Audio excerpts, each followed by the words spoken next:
ordinateur. Voilà. OK, allons-y.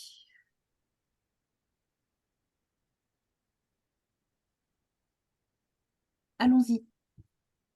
Voilà, bonjour à tous. La salle se remplit.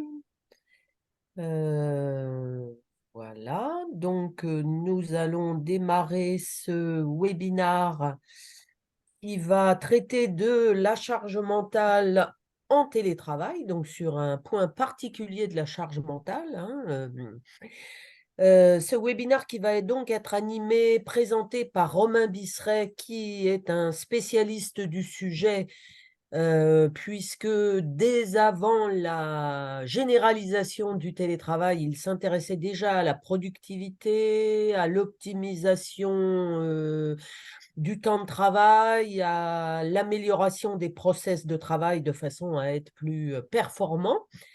Donc, il va continuer dans cet aspect-là des choses en l'adaptant donc à cette nouvelle donne qui est le télétravail, qui devient de plus en plus répandu maintenant.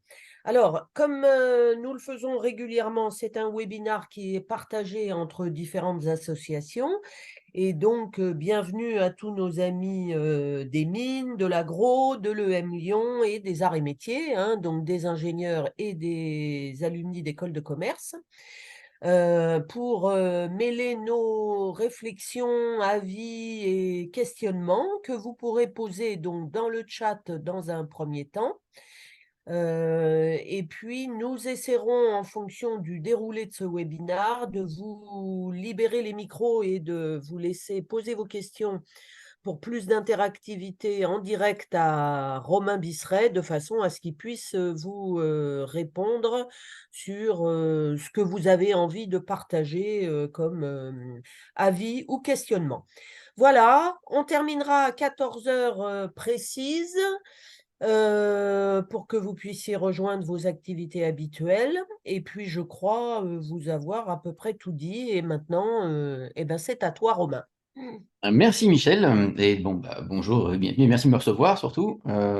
Alors, tu as mentionné que je m'intéressais à la performance, effectivement. Ce qui m'intéresse surtout, c'est la tranquillité d'esprit qui va avec. C'est-à-dire que la performance juste en tant que telle, moins, mais la capacité à être tranquille par rapport à tout ce qu'on fait, effectivement, quelque chose qui m'intéresse beaucoup depuis toujours. Donc, dans ce webinaire, en fait, sur la charge mentale et le télétravail, en fait, ce que je vais faire, il y aura évidemment deux parties qui sont annoncées par le sujet, hein. Une partie qui va être sur la charge mentale et une partie qui va être en gros sur le télétravail. Et puis, comme ça, on pourra avoir l'interaction et l'implication qu'il peut y avoir entre les deux. Parce qu'il y a quand même une première donnée que je donne tout de suite, mais que je vais sans doute répéter durant le webinaire, c'est que de toute façon, notre cerveau, en termes cognitifs, ne fait aucune différence entre une tâche personnelle et une tâche professionnelle. C'est-à-dire que c'est la même chose pour lui. Il faut faire quelque chose et l'énergie qu'il va dépenser et les processus cognitifs qu'il va mettre en œuvre pour faire la tâche vont absolument pas varier, que ce soit pour une tâche pro ou perso. Donc, quand on sait ça, ça invite évidemment à avoir la même approche pour tout ce qui va être tâche personnelle et tâche professionnelle. Donc, si je viens sur le sujet de cette charge mentale, en fait, la première question, c'est pourquoi on a une charge mentale. Alors, on a une charge mentale. Est-ce que vous avez des idées d'ailleurs pourquoi on a une charge mentale? Parce que, comme ça, dans le chat, peut-être, sans vouloir être trop interactif, parce que je n'ai pas beaucoup de temps, mais quand même un petit peu, vous sollicitez un peu. Et puis comme ça permet de voir si le chat fonctionne aussi. Est-ce que vous avez une idée de pourquoi on a une charge mentale? Nope. Bon, c'est pas grave, je vais. Ah. Multiples sollicitations à travers plusieurs canaux. OK, ouais, beaucoup de tâches. OK, d'accord, mais pourquoi on a ces tâches en fait? Gestion des émotions. OK, trop de choses à penser, à gérer, l'ennui parallèle. Ça, en fait, ce sont les manières dont la charge mentale se manifeste. Et ce sont en fait les causes indirectes. Mais la vraie cause pour laquelle on a une charge mentale, elle est finalement assez simple. C'est juste que c'est parce qu'on est en vie, en fait. Oui. Du simple fait qu'on ait envie, qu'on ait la vie qu'on a dans la société dans laquelle on a des interactions avec les gens, et avoir des interactions avec les gens suppose qu'effectivement, il y a des choses qu'on doit faire pour eux, qu'on va faire pour nous, qu'on va faire pour nous dans cette société. C'est-à-dire que le simple fait qu'on soit en vie là actuellement, avec toutes les communications qu'on a eues avec toutes les personnes qui nous entourent et tout l'entourage, que ce soit professionnel ou personnel, fait qu'on a tout un tas de choses à faire. En fait, on va dire ça comme ça, et qui vont créer différentes émotions, effectivement, qui vont utiliser différents canaux pour arriver jusqu'à nous en termes de choses à faire. Ça peut être l'email, ça peut être le téléphone, ça peut être nos pensées personnelles, ça peut être tout un tas de choses comme ça. Mais finalement, du simple fait que vous êtes en vie, vous avez déjà tout un tas de choses à faire. C'est-à-dire que le simple fait d'être en vie suppose déjà que je reste en vie. C'est-à-dire qu'il va falloir que je m'alimente, il va falloir évidemment que éventuellement je prenne soin de moi, il va falloir que je prenne mes finances, peut-être que j'ai un engagement spirituel qui nécessite que je fasse quelque chose, j'ai des amis, j'ai une famille, j'ai des collègues, je vais avoir un travail, je vais avoir peut-être un engagement associatif, enfin là, une myriade de choses comme ça, d'engagement dans la société, dans la vie, qui font que découle de ça tout un tas d'activités, tout un tas d'actions qu'il va falloir que je gère et qui vont constituer en fait l'essentiel de cette charge mentale. Et cette charge mentale, en fait, la deuxième raison pour laquelle on a une charge mentale aussi, c'est simplement parce qu'on a un cerveau. C'est-à-dire que nous autres humains, on se sert du cerveau la plupart du temps pour nous rappeler souvent de ce qu'on a à faire. Et on voit bien que, je pense que vous êtes quelques-uns, quelques-unes à faire sans doute des to-do list ou des équivalents de ça. On fait ces listes-là simplement parce qu'on s'est bien aperçu qu'au bout d'un moment, notre cerveau ne suffisait plus pour retenir toutes les choses et nous rappeler toutes les choses qu'on avait à faire. Il n'empêche que je vois bien, quand je passe en formation et en coaching avec différents clients, que même ces listes-là ne sont pas complètes. C'est-à-dire que ce qu'on va mettre dessus la plupart du temps sont effectivement des choses qu'on a à faire, qui souvent sont celles qui nous paraissent les plus importantes. Et on va voir que ce n'est pas forcément une bonne raison, en tout cas pour les noter. Mais notre cerveau lui-même n'est pas fait pour retenir ce genre de choses. Alors pourquoi je parle du cerveau? C'est que le cerveau humain a énormément de qualités, mais un cerveau humain à qui on va donner une tâche à faire, en fait, qui est donc la raison de cette charge mentale, tant que la tâche n'est pas terminée, va se mettre quelque part en état de fonctionnement. C'est-à-dire qu'il y a des réseaux de neurones qui vont être dédiés au fait de se rappeler qu'il faut qu'on fasse cette chose tant qu'elle n'est pas terminée. D'accord? Ce qu'on appelle une boucle. Pour faire assez vite, cette boucle-là, cette chose-là en psychologie a été découverte par une femme qui s'appelle Blaima Zegarnik, qui est une scientifique, donc une psychologue de l'ère soviétique, en l'occurrence. Et elle s'était intéressée à ça. Elle avait remarqué, par exemple, que les garçons de café retenaient absolument tout ce que les gens avaient pris, sans vraiment rien oublier, jusqu'au moment où les gens ont payé. C'est-à-dire que tant que vous n'avez pas payé, les garçons de café se rappellent absolument tout. Mais à l'instant même où vous avez réglé l'addition, ils oublient tout. Et donc, c'est dit quand même, c'est intéressant comment fonctionne cette chose-là, et a découlé de ce travail-là tout un tas de concepts comme la mémoire de travail, par exemple, qui est celle qui va nous intéresser ici, et les différentes mémoires qu'on peut avoir dans le cerveau. Alors donc, cette mémoire de travail qui nous intéresse ici, c'est justement celle dans laquelle on va ranger les choses qu'on a à faire, qu'on n'a pas encore terminées. Et en fait, la raison d'être de cette mémoire de travail, c'est un peu comme un espace clos, c'est-à-dire que cette mémoire de travail, elle a une taille limite, on ne peut pas la remplir autant qu'on veut. C'est une taille limite d'ailleurs qui peut varier suivant les individus évidemment, mais suivant aussi votre état de fatigue. C'est-à-dire que plus vous êtes en forme, plus vous pouvez mettre de choses dedans, et puis plus vous êtes fatigué, moins on peut mettre de choses dedans. Mais c'est un espace clos, quoi. C'est-à-dire que voilà, c'est un peu comme un espèce de disque dur externe. Il a une taille limite, on ne peut pas le remplir autant qu'on veut. Et cette mémoire de travail, normalement, ne sert qu'à stocker les choses dont on a besoin le temps de réaliser une tâche, chose qu'on va oublier quand on aura terminé la tâche. Si je prends un exemple trivial, je dois prendre mon train, je vois que la gare me dit mon train il est quai 19, j'ai quai 19 en tête jusqu'à être sur le quai 19, et quand je suis sur quai 19, je suis devant mon train, donc la tâche est terminée quelque part, j'oublie immédiatement j'oublie immédiatement peut-être pas, mais j'oublie en tout cas le numéro du quai, on ne se rappelle pas tous les numéros de quai des trains qu'on a pris, ça n'aurait pas d'intérêt. Voilà, donc cette mémoire de travail sert à ça. À un niveau peut-être moins trivial, on voit bien, je travaille souvent avec des avocats, par exemple, qui doivent rédiger des conclusions. Typiquement, c'est un travail qui nécessite de mettre beaucoup d'informations dans la mémoire de travail, le temps de la rédaction des conclusions. Oui, donc ça peut être des choses qui sont quand même assez. Je pense que quand vous êtes sur des sujets bien concentrés, des sujets de rédaction, des sujets qui demandent de la réflexion, vous avez besoin de prendre de l'information. Toute cette information que vous prenez va dans cette mémoire de travail.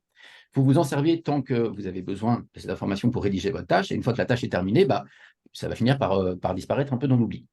Donc voilà, en gros, l'utilité de cette mémoire de travail normalement. Ce qu'il y a, c'est que cette mémoire de travail, dans les vies qu'on a actuellement, avec toutes les responsabilités qui sont les nôtres, avec tous les engagements qui sont les nôtres, toutes les tâches qu'on a à faire, etc., on la remplit en fait.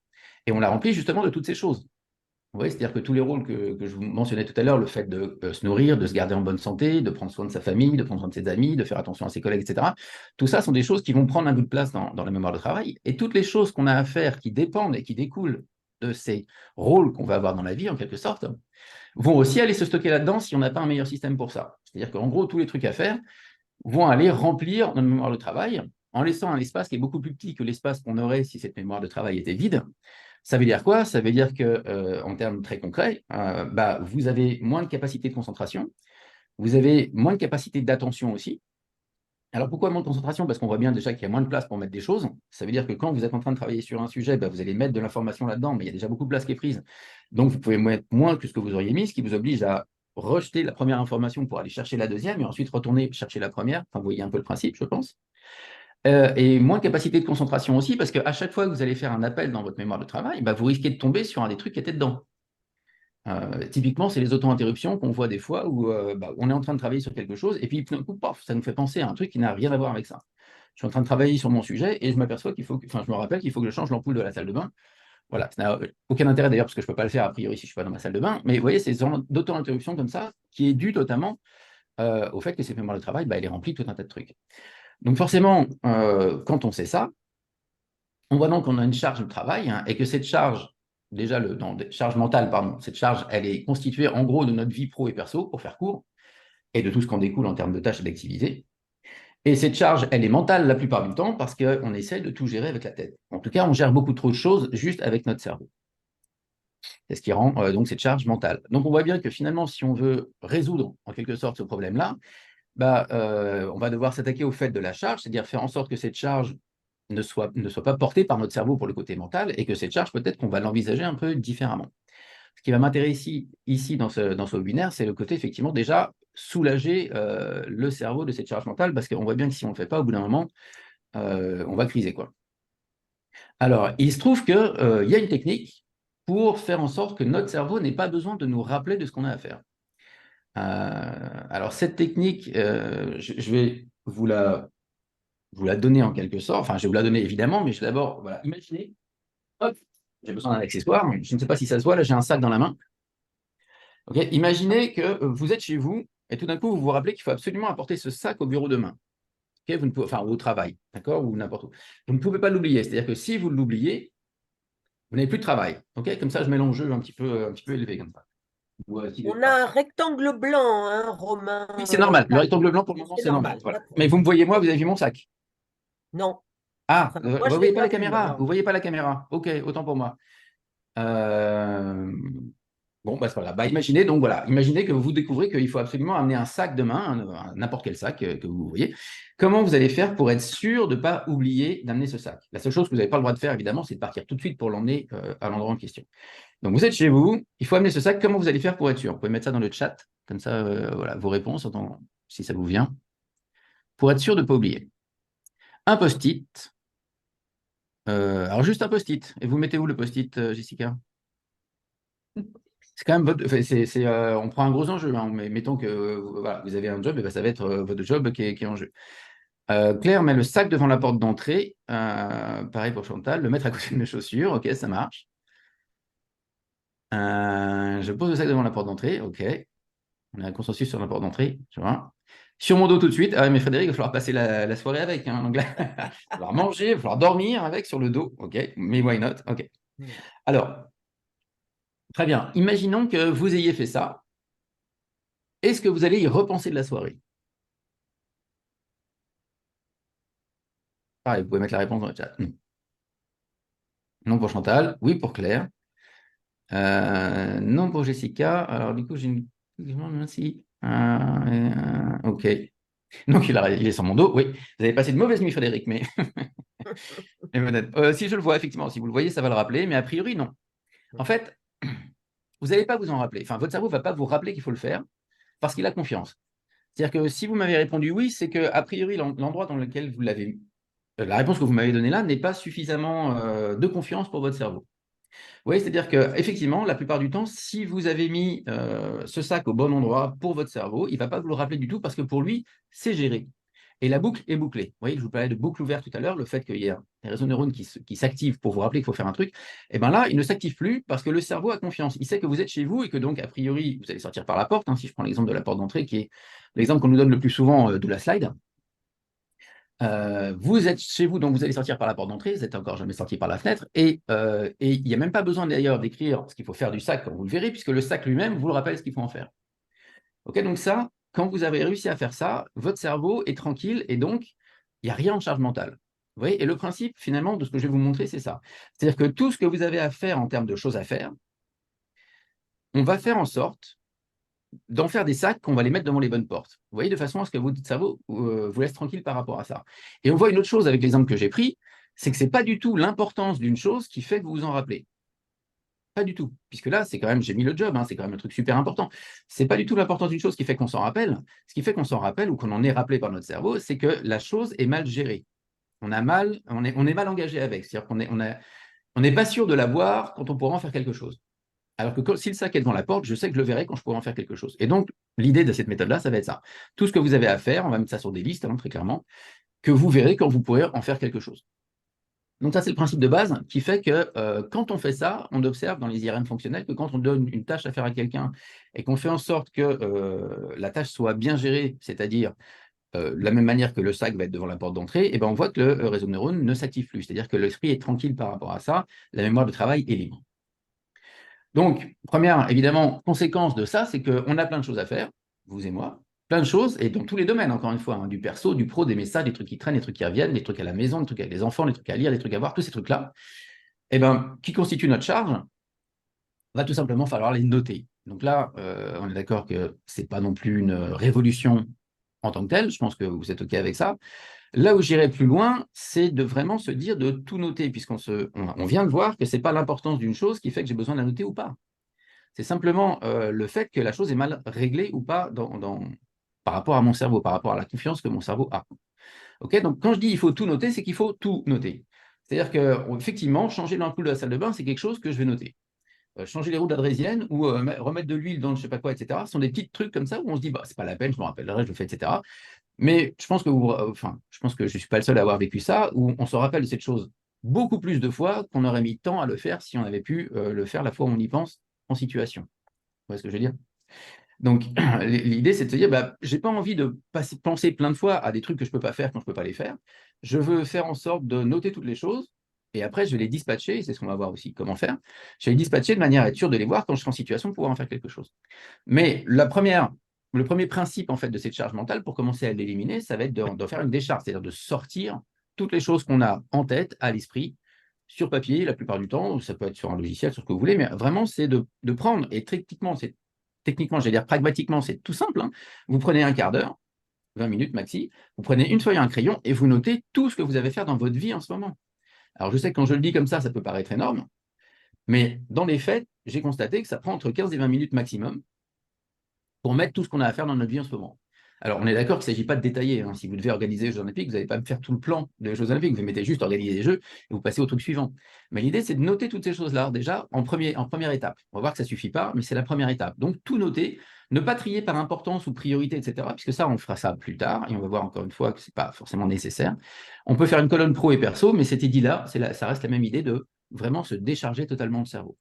Donc ça, c'est pour les choses à faire. Et on va commencer, en fait, par cette chose qui est peut-être moins intuitive, mais qui nous conseille aussi de ce qu'on a vu tout à l'heure, le fait qu'on a une vie qui est remplie avec tout un tas de rôles dedans.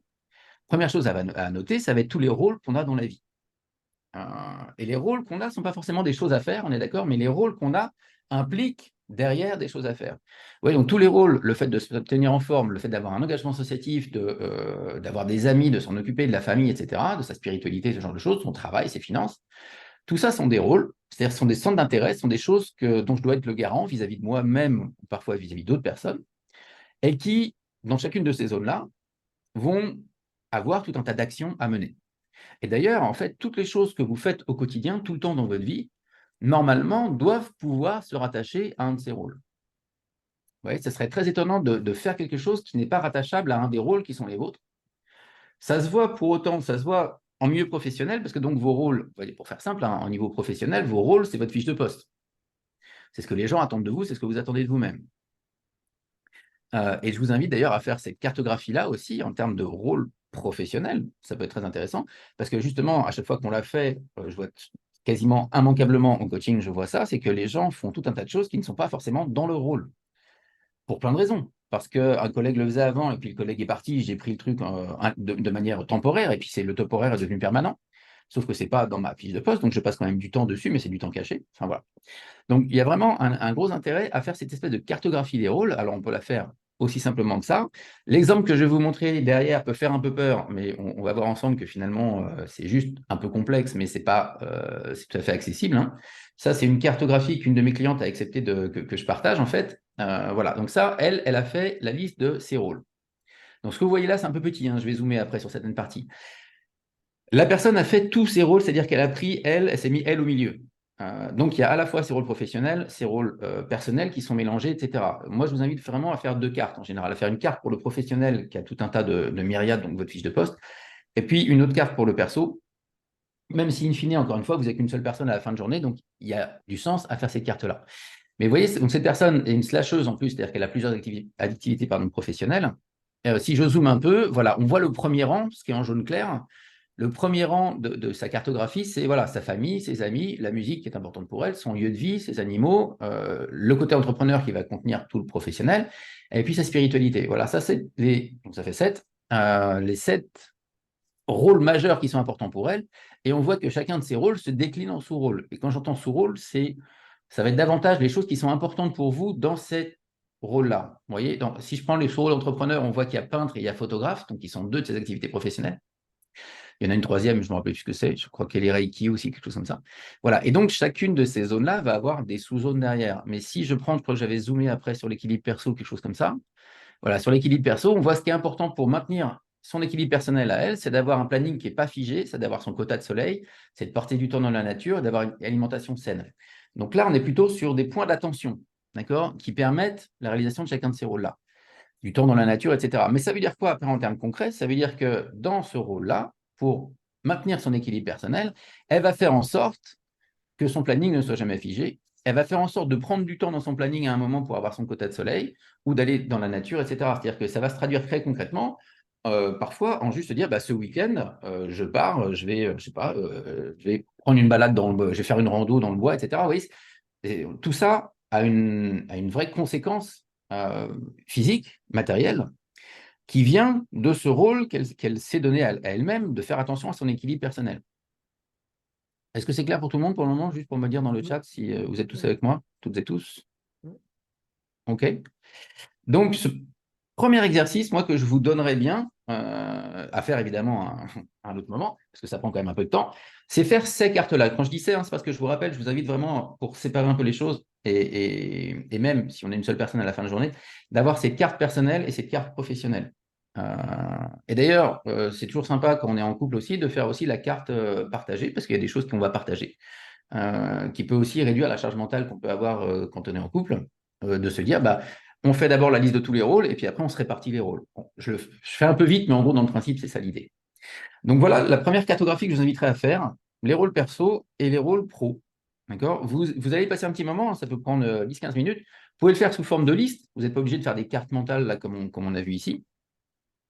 Mais c'est cette idée de se dire, OK, je fais un peu le point sur tout ce qui compte pour moi dans ma vie en termes ouais, toutes les choses qui sont importantes pour mon équilibre et pour ce dont je suis garant et tous mes centres d'intérêt. Voilà. Donc, ça, c'est pour la partie des rôles. Maintenant, je vais faire un petit laïus sur la partie télétravail proprement dite. Et je reviendrai après sur le fait d'organiser son travail pour éliminer la charge mentale au sein du télétravail. OK ? Donc, je vais partir sur vraiment les bonnes pratiques de télétravail. On avait fait une petite maison, là, ce petit graphique que vous voyez dont je vais me servir. On avait fait ça à l'époque quand on s'est tous retrouvés confinés. Donc, il y a des petites choses qui ne nous concernent plus vraiment là-dedans, mais enfin, on va quand même les voir. Et donc, on va aller prendre cette maison, puis on va aller voir chacun des étages.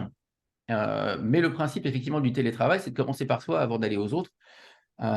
L'idée étant, hein, c'est un peu cette idée du masque à oxygène qu'on va prendre dans les avions, qu'on va mettre sur soi avant de pouvoir aller aider les autres.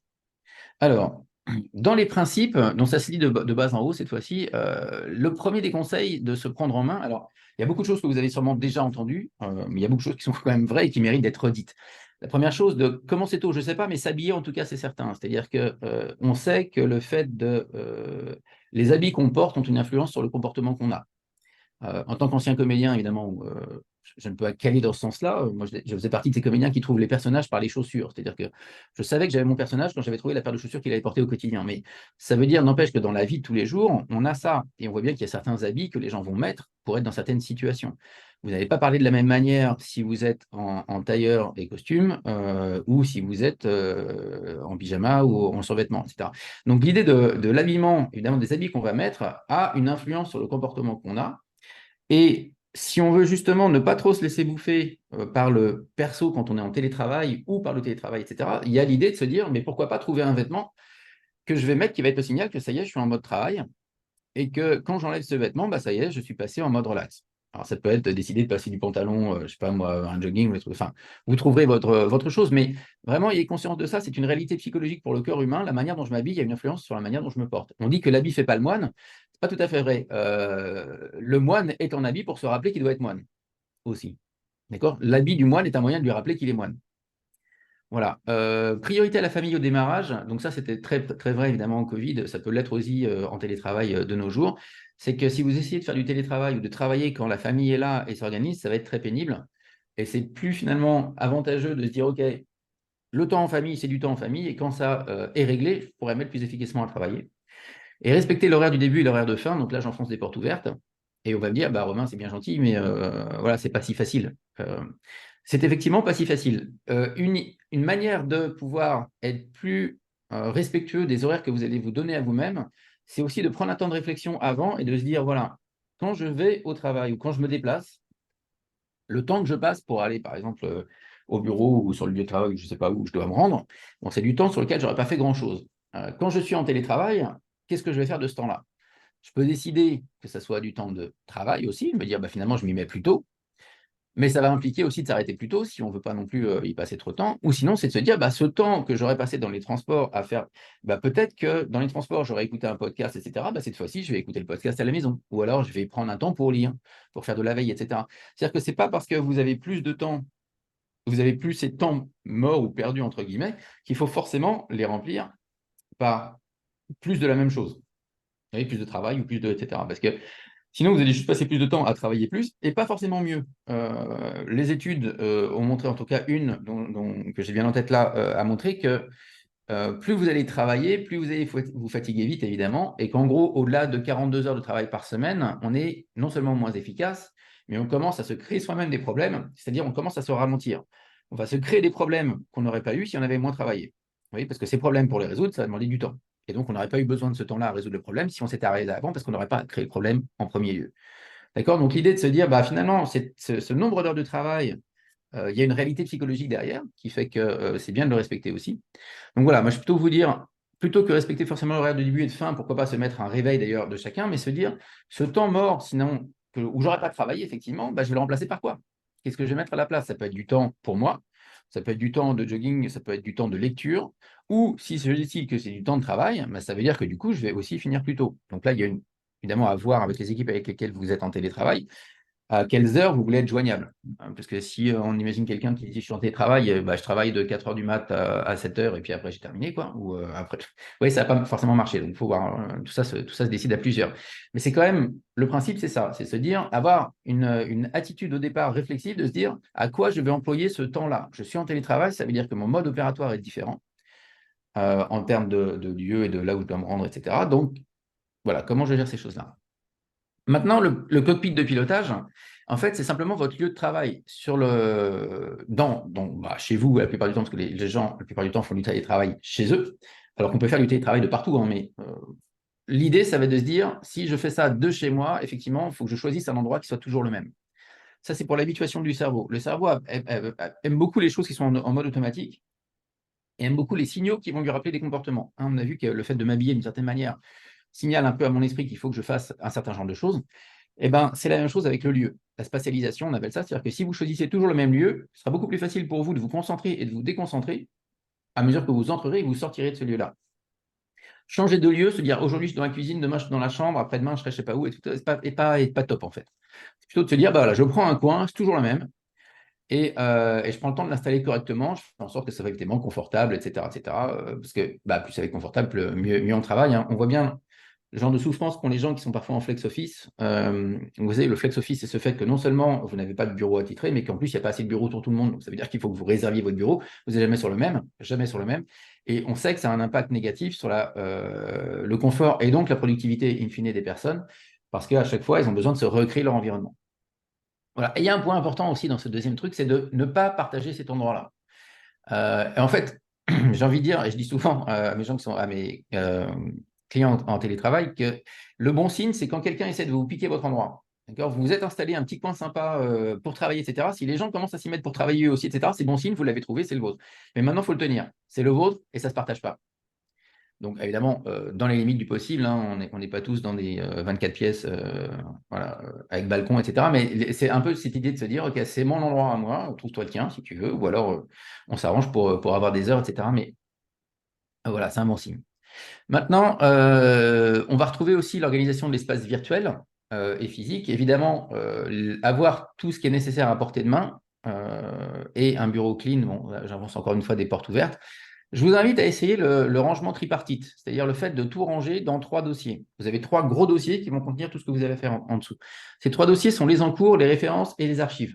Les encours, c'est très simple, ça concerne tout, ça va être pour tous les documents qui concernent des sujets qui ne sont pas terminés. D'accord? Donc, en gros, vos projets, quoi. Tous les documents qui concernent des sujets qui ne sont pas terminés seront à mettre dans ce gros dossier en cours. Donc, ce gros dossier en cours va contenir en sous-dossier tous les dossiers sur lesquels vous bossez actuellement, tous vos projets, quoi. Mais pour le cerveau, c'est simple. Il reçoit une pièce d'un truc sur un sujet qui n'est pas terminé, il sait que c'est là-dedans qu'il faut le ranger. Références, la différence avec des références, c'est que les références sont des choses qui me servent à faire mon travail en général, mais qui ne servent pas à un projet particulier. Je suis directeur des achats, par exemple, et ben, tous les catalogues fournisseurs sont des références. Si je suis architecte, le code de l'urbanisme est une référence. Vous voyez, ça me sert à faire mon travail en général, ce sont des choses que je dois respecter, je dois fonctionner suivant ces règles-là, mais ça ne me sert pas pour un projet particulier, ça me sert pour tout en général. Voilà. Et le troisième, les archives. Les archives, j'ai envie de dire, c'est 5e sous-sol. C'est des choses qu'il faut que je classe. Je dois les garder pour une raison X ou Y, des raisons légales, des raisons, etc. Vos bulletins de salaire, par exemple, vous êtes censé les conserver. Mais a priori, vous n'avez aucune raison d'y revenir, sauf à la retraite pour refaire le décompte. Mais vous voyez ce que je veux dire. Donc, c'est 5e sous-sol. Ça veut dire que physiquement aussi, c'est intéressant que toute la paperasse, ou si vous en avez encore, qui soit des encours, soit vraiment à portée de main, que les références, vous ayez besoin juste de faire un pas ou deux pour les avoir, et les archives, vous ne devez même pas les voir. Okay, ça doit être dans la cave, dans le garage, dans le KGB, où vous voulez, mais c'est des trucs normalement qui ne doivent pas être là. Voilà. Éventuellement, si vous avez du mal à vous tenir à une activité uniquement professionnelle quand vous êtes sur l'ordinateur, parce que vous êtes sollicité par les trucs perso, etc., j'ai certains clients qui font ça, qui vont se créer une session professionnelle sur l'ordinateur et une session personnelle qui vont être différentes. Vous voyez, sur vos ordinateurs, normalement, vous pouvez créer des sessions. Alors, si l'ordinateur est géré par votre société, vous ne pouvez pas, évidemment, mais si c'est votre ordinateur perso, souvent, on peut se créer des sessions, et j'ai pas mal de clients qui font ça, qui aiment bien. Quand ils sont en mode professionnel, ils ont leur session professionnelle, ils ouvrent celle-là, et puis après, quand ils passent en perso, ils changent de session finalement. Voilà. Alors, le 4e, c'était surtout quand, encore une fois, c'était pendant la période Covid où les enfants étaient à la maison, mais ça reste OK si vous êtes en télétravail avec des enfants de temps à autre à la maison. Moi, je sais que c'est mon cas, par exemple, le mercredi. Voilà, il faut s'organiser autour d'eux. Ça, on n'a pas trop, on peut essayer de lutter tout ce qu'on veut. Quand ils sont là, ils sont là. Et on sera beaucoup moins efficace et beaucoup moins agréable, et la vie sera beaucoup moins agréable pour tout le monde à essayer de continuer à travailler sur un truc quand ils ont besoin de notre attention, plutôt que se dire, OK, je leur donne des moments d'attention et après, entre ça, moi, je vais faire mon travail. Donc, ça concerne évidemment repas, devoirs, etc. Alterner avec le conjoint, ça, encore une fois, c'était beaucoup ou un voisin de conseils de confinement, mais c'est la même idée. Et de se dire, de toute façon, quand il y a du monde autour, je ne pourrais pas avoir autant de plages de travail ininterrompues que je veux, donc il faut qu'il n'y en ait qu'une et qu'elle soit courte. Et comme ça, je peux prévenir un peu tout le monde. Mais je passe un peu plus vite là-dessus. Le 5e conseil, mais ça, c'est un conseil général, que même quand ce n'est pas que du télétravail, je vous conseille fortement de faire ce qu'on appelle le Pomodoro, c'est la technique Pomodoro. Ça veut dire quoi? Ça veut dire que de travailler par bloc de temps. C'est-à-dire se dire, OK, je travaille pendant 25 minutes, et au bout de 25 minutes, je me fais 5 minutes de pause. Mais après, je me remets 25 minutes sur un sujet ou sur une activité, et après, hop, 5 minutes de pause. Je fais que ça 4 fois, et au bout d'un moment, je me fais une grande pause. Les pauses sont super importantes. On les fait encore moins en télétravail par rapport au travail en entreprise. Ou quand on les fait en télétravail, risque souvent de dégouliner sur des choses qui nous emmènent juste complètement dans le perso et puis tout dans le boulot. Enfin voilà, l'idée, c'est de se dire, pourquoi pas avoir un timer au départ, dire voilà, je travaille par bloc de temps, je me concentre 25 minutes sur quelque chose, je fais 5 minutes de pause, etc. Et pendant ces 5 minutes de pause, idéalement de l'étirement, de la respiration, c'est encore ce qu'il y a de mieux. Pourquoi pas aller s'aérer si vous pouvez. Surtout pour la longue pause. Et vous verrez que vous serez in fine beaucoup plus efficace comme ça aussi par rapport à tout ça. Le sixième conseil, sixième étage qu'on pourrait vous donner, c'est les routines. Plus vous allez installer de routines, et je vais détailler un petit peu plus loin le genre de routine qui sera intéressante, mieux vous pourrez cadrer votre télétravail. Le cerveau adore les routines. 80% de nos activités quotidiennes sont des routines, sont des choses qu'on fait, des automatismes, même des choses qu'on fait sans même plus s'en rendre compte. Vous vous levez tout le temps de la même manière, et tout le temps le même pied avant l'autre, vous préparez le petit-déj de la même manière, vous allez vous habiller tout le temps de la même manière, tout le temps la même chaussette avant l'autre, etc. Tout ça simplement parce que votre cerveau a pris la décision une fois pour toutes, maintenant il n'y a plus à réfléchir. Vous voyez, à l'extrême, c'est Obama qui avait 3 costumes.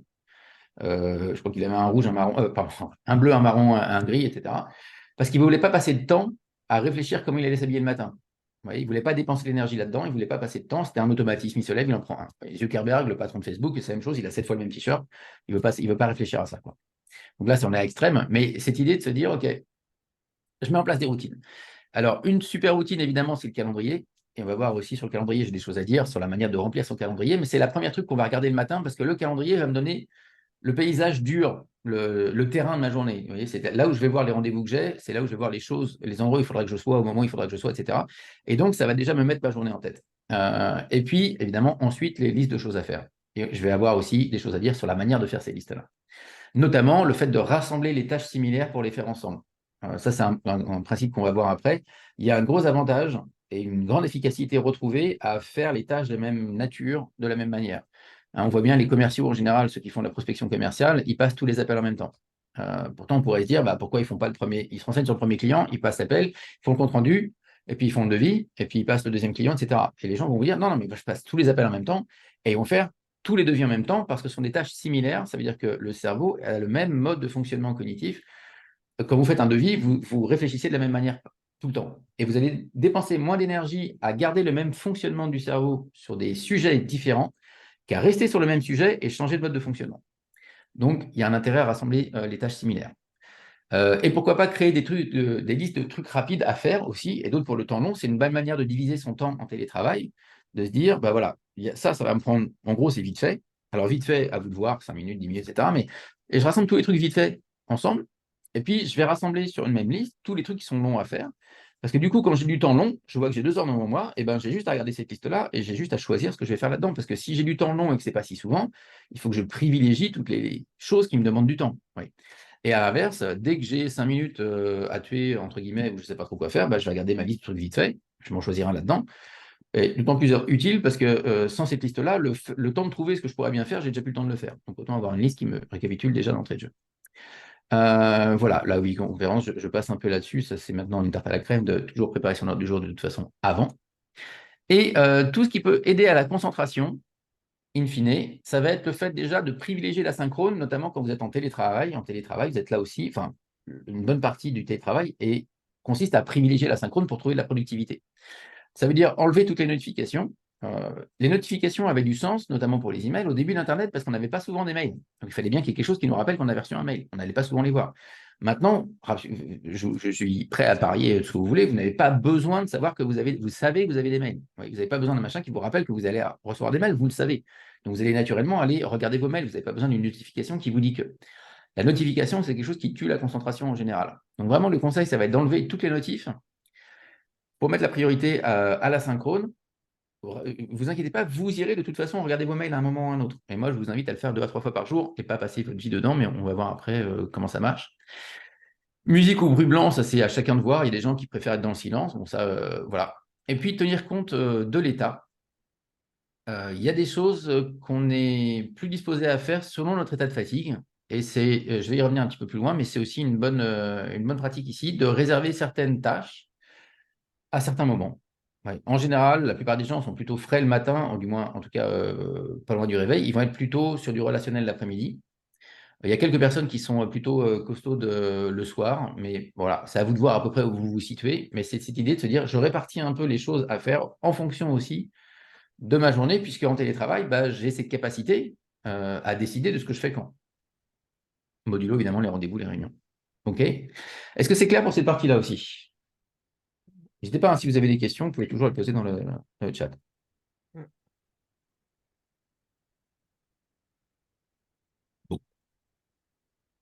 Parfait.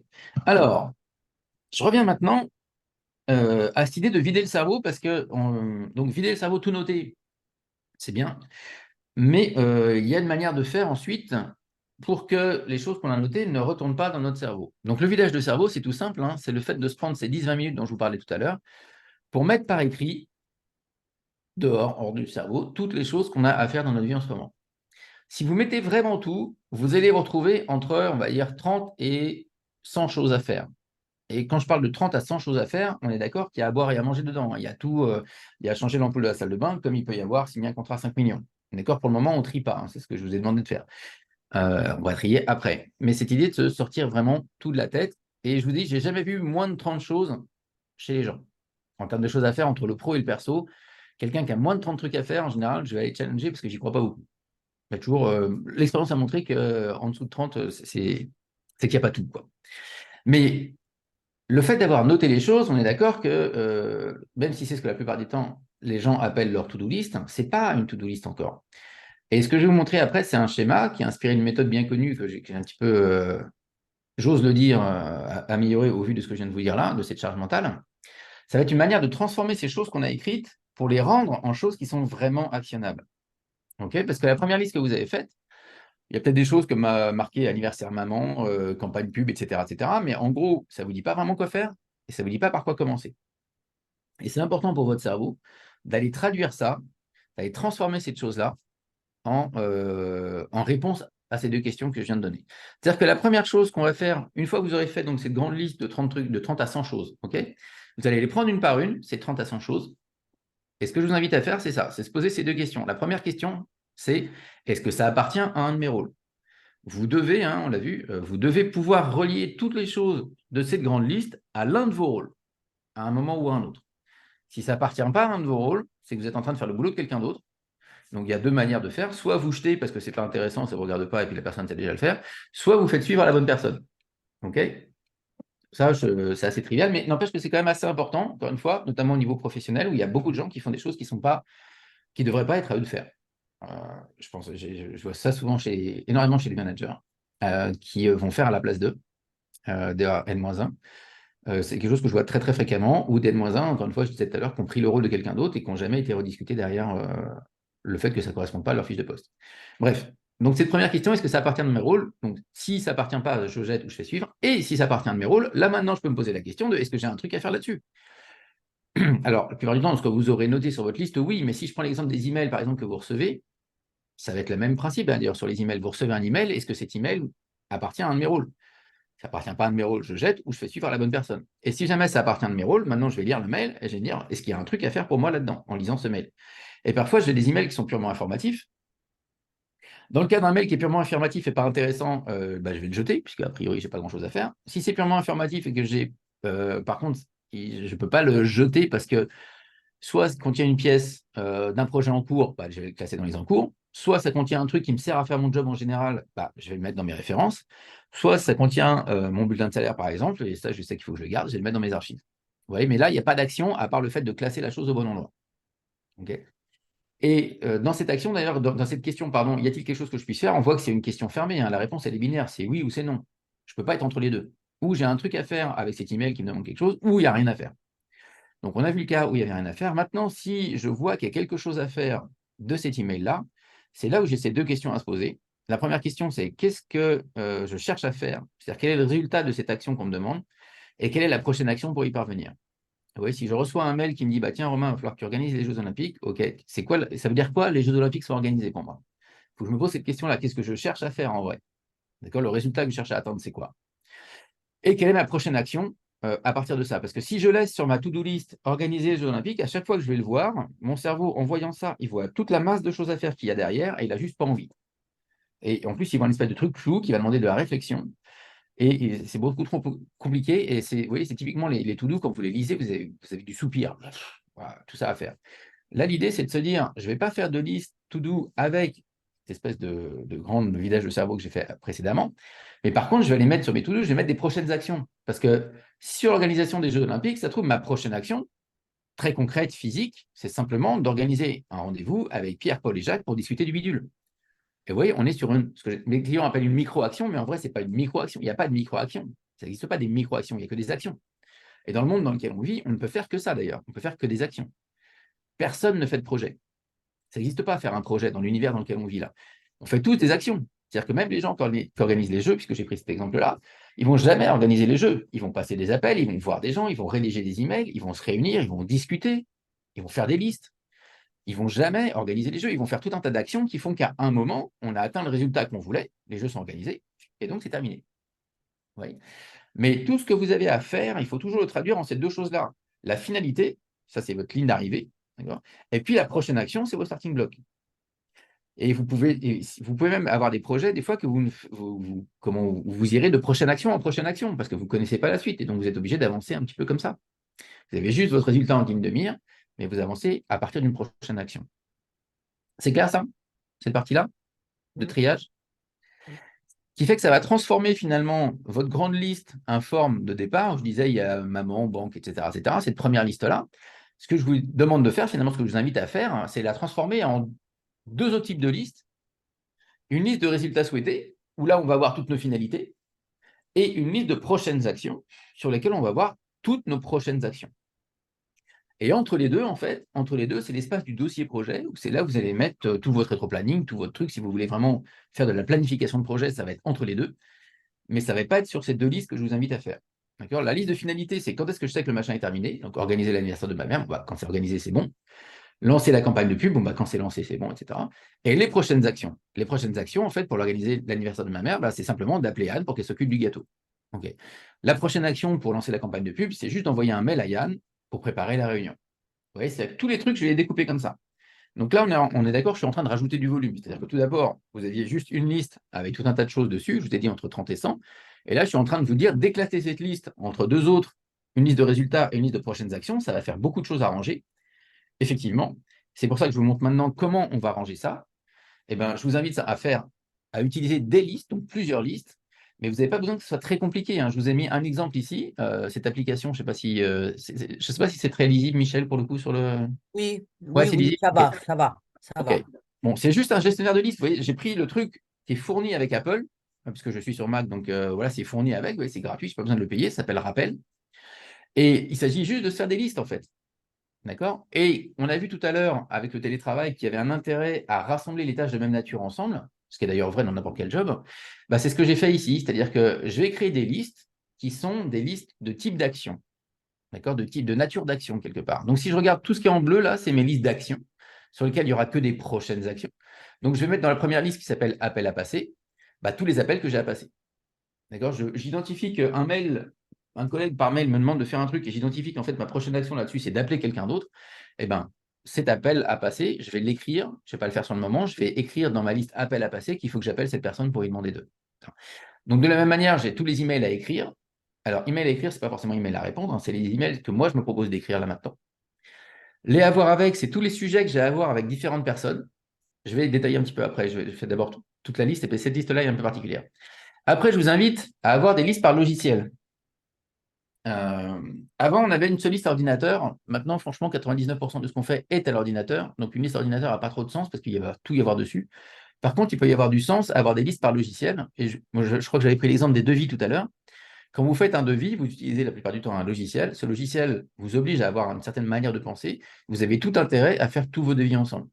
Ou en tout cas, quand vous êtes sur ce logiciel-là, à faire toutes les opérations qui se rapportent à ce logiciel-là. Si vous avez des gros ERP, si vous avez n'importe quel logiciel que vous utilisez souvent, vous avez intérêt à mettre dessus toutes les prochaines actions. Encore une fois, pas toutes les actions de tous les projets, uniquement les prochaines actions, que les points de départ sur ces listes-là, j'insiste, que les points de départ qui sont à faire avec ces logiciels-là. Okay. Je vous invite à avoir une liste concentration. Alors, vous pouvez l'appeler focus, vous pouvez l'appeler au calme, vous l'appelez comme vous voulez, d'accord? L'idée de cette liste-là, c'est de mettre dessus toutes les choses dont vous savez que pour bien les faire, il faut que vous soyez concentré. Et donc, on peut appeler ça aussi les listes de temps long, parce que ça peut être du temps j'ai besoin d'avoir du temps devant moi ou des choses comme ça. Voilà. L'idée ici, c'est toujours la même. Vous voyez que vous avez du temps de qualité devant vous et que vous pouvez vous concentrer, etc. Vous allez immédiatement aller sur cette liste-là, choisir quoi faire. Vous avez déjà rassemblé toutes les actions, toutes les prochaines actions, j'insiste encore une fois, pas les projets, pas l'ensemble mais vraiment que les prochaines actions qui nécessitent de la concentration. Donc, de la même manière, avoir une liste vite fait, moins de 5 minutes, etc., est toujours intéressant. On avait parlé tout à l'heure. Le contraire de concentration, ça va être le cerveau à plat, on va dire. Donc, avoir une liste HS, une liste cerveau à plat, où vous allez mettre dessus toutes les choses que vous avez à faire qui nécessitent zéro effort mental de votre part. On en a tous des trucs comme ça qu'il faut faire quand même, qui nécessitent zéro effort mental. Et ben voilà, j'ai bien mangé à midi, il y avait de la choucroute, j'ai pris un peu d'alcool, je suis juste en état de flagada, etc. Juste envie de dormir, je vais sortir cette liste-là, parce que je veux quand même, dans cet état-là, faire certaines choses. Vous voyez, donc on a aussi une liste de transport qui peut être intéressante pour des choses que je peux faire pendant mes transports. Ça peut être lire des articles, ça peut être écouter des blogs, ça peut être, je ne sais pas, moi, rien des fois aussi. D'ailleurs, on a toujours le choix de rien faire, hein. Ces listes-là sont des propositions. Pourquoi pas une liste d'achat en ligne? Vous voyez, mais après, à vous de trouver d'autres types de listes qui peuvent correspondre à des situations réelles de votre vie. Mais l'idée ici, c'est de se dire, finalement, je répartis mon travail suivant les différents types d'activités qui sont les miens. Donc, cette grande liste de charge mentale qu'on a fait tout à l'heure en se vidant le cerveau, où il y en a 30 et quelques dessus, 30 à 100, il va y avoir à peu près autant de prochaines actions. D'accord? On voit bien la différence qu'il y a entre maman, hein, et appeler Anne pour qu'elle s'occupe du gâteau. C'est vraiment deux choses différentes. Et je vois bien que c'est le gâteau de ma mère. Je n'ai pas besoin de me rappeler pourquoi j'ai ce truc-là. La prochaine action, ce que je vais mettre dans les listes bleues ici, c'est appeler Anne pour qu'elle s'occupe du gâteau, envoyer un mail à Yann pour lancer la campagne de pub, etc. C'est ça que je mets dans ces lignes bleues. Dans ces listes bleues, pardon. C'est juste les prochaines actions. OK. La liste en attente, je l'ai mise en jaune parce qu'elle est un peu particulière. La liste en attente, ce n'est pas vous qui travaillez sur la liste en attente. Elle est très utile pour toutes les choses que vous avez demandées aux autres personnes. Comme ça vous dispense d'avoir besoin de vous souvenir qu'il faut faire. C'est une liste de suivi finalement. D'accord? Vous allez mettre sur la liste en attente tout ce dont vous êtes en attente de la part des autres. Voilà. Vous avez fait une commande sur un site improbable, vous allez mettre la commande là-dedans parce que vous ne savez pas, vous êtes en attente du truc, vous voulez faire le suivi. Vous avez demandé à quelqu'un de faire quelque chose, vous allez mettre en attente que vous êtes en attente de la part de cette personne, de cette information-là. D'accord? Ça vous dispense d'avoir besoin de vous rappeler, évidemment, et ça vous fait un seul endroit où vous pouvez mettre toutes les choses dont vous êtes en attente de la part des personnes. Et puis, la liste verte, tout en bas, elle, c'est la liste dans laquelle on va mettre tous les résultats qu'on a atteints, tous les projets. Donc, si je reviens sur ma petite liste juste avant, hop, celle-là, là, vous voyez, la liste verte, ça va être tous les résultats. Ça va être là où je vais mettre organiser l'anniversaire de maman ou lancer la campagne de pub. D'accord? C'est-à-dire que cette liste qui est complètement à gauche, là, à faire maman, banque, docteur de pub, ce vidage de cerveau, vous le jetez après, vous n'avez plus besoin. Okay? Vous aurez votre résultat souhaité qui est organiser l'anniversaire de maman, lancer la campagne de pub, ça va être dans votre liste verte.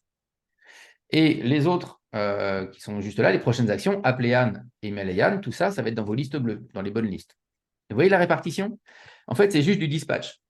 Et ça, je vous invite à le faire notamment avec tous vos emails aussi. C'est ce qui va vous permettre de ne plus passer votre vie dans vos emails. Les emails sont une très mauvaise to-do list. Ce n'est pas qu'elles ne fonctionnent pas, elles fonctionnent, mais mal. Elles vous obligent à relire plein de fois le même mail avant de faire quelque chose. Je crois que la stat montre que les gens lisent le même mail 5 fois, à peu près 4 à 5 fois, avant d'en faire quelque chose. C'est-à-dire que vous redépensez de l'énergie mentale et vous repassez du temps à chaque fois à relire la même information. Moi, j'avais calculé avec mes clients qu'il faut entre 30 secondes et 1 minute pour lire un email et comprendre ce qu'il faut en faire. C'est-à-dire pas le faire, hein, mais juste lire, comprendre ce qu'il faut en faire et trouver la prochaine action, etc.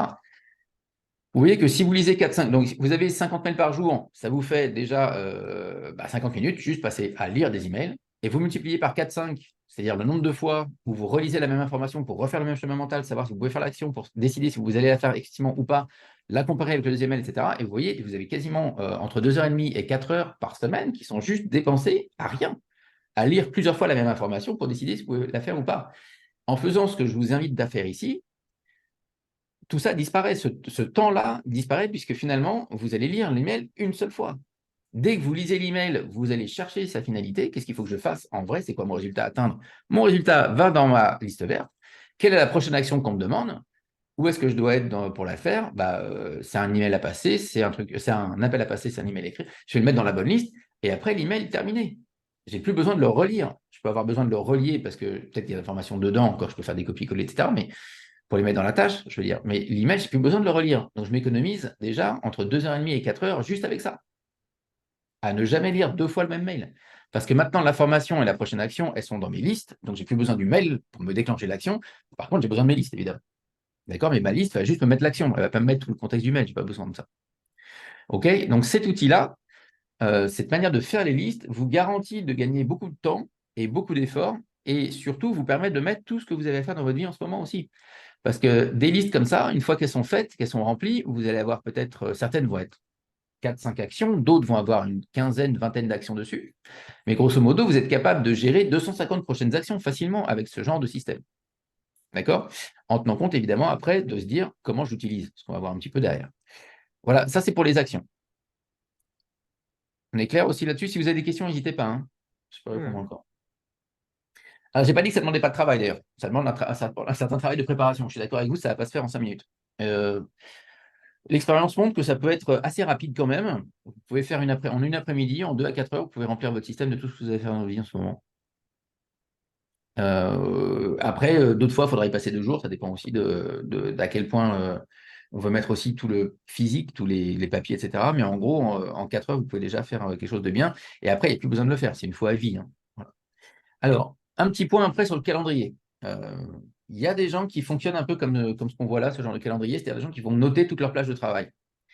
Ça fonctionne avec certains types de personnes, mais c'est vraiment pas la majorité des gens. En général, quand on essaye ça, ça fonctionne pas très très bien, parce que pour une raison assez simple, hein, je pense que vous l'avez deviné, c'est les imprévus. Et je vais vous donner la stat, hein, il y a 40% d'imprévus dans une journée, en gros. C'est-à-dire que finalement, la moitié de la journée, vous ne la connaissez pas. La journée que vous démarrez le matin, pour 40%, vous ne la connaissez pas. C'est un pourcentage qui va évidemment augmenter plus vous êtes près du client ou du service, du support, etc., plus ça monte, plus vous êtes loin dans l'administratif, etc., plus ça descend, mais il y a toujours une part d'imprévu. Donc, si vous bloquez complètement votre temps comme ça, il y a de fortes chances que vous vous débordiez toute seule et que vous finissiez par faire ce que j'appelle le Tetris, c'est-à-dire déporter des actions que vous n'avez pas réussi à faire une journée sur la journée d'avant, sur la semaine d'après, etc. Voilà. Et je vous rappelle que c'est toujours Tetris qui gagne. La partie de Tetris ne s'arrête que quand vous avez perdu. Donc, ce n'est pas une bonne manière de fonctionner.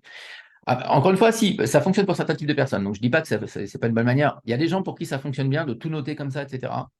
Quitte à se mettre des plages, justement, au lieu de travail de fond ou je ne sais pas quoi, on va avoir imprévu, pourquoi pas. Mais voilà, pour la plupart des gens, ça ne fonctionne pas hyper bien. Pour autant, c'est une bonne manière quand même d'avoir des points de repère. Donc, on peut avoir à l'extrême, l'autre extrême, ça va être ça. C'est-à-dire, voilà, il n'y a vraiment que le minimum. En gros, il n'y a que les rendez-vous et les réunions. Et le reste du temps est open. Alors, open, ça ne veut pas dire que vous n'allez rien faire. Open, ça veut simplement dire que vous allez prendre toutes vos listes, les listes là, et que vous allez décider, suivant la situation, quoi faire. Vous allez prendre la liste d'appels à passer, vous allez passer tous les appels, vous allez prendre la liste d'emails, etc., etc. Donc, vous allez travailler pendant ce temps-là. Et si jamais l'imprévu arrive, vous avez toute la place du monde pour l'imprévu. D'accord? Vous êtes bloqué uniquement par vos réunions, vos projets, etc. Alors après, ça marche pas mal aussi. Mais si vous êtes dans un environnement où on peut vous coller des réunions sans vous demander votre avis, ça peut être intéressant de faire un petit peu des deux, c'est-à-dire de mettre quelques points de tampon, de blocage, de mettre du temps réservé.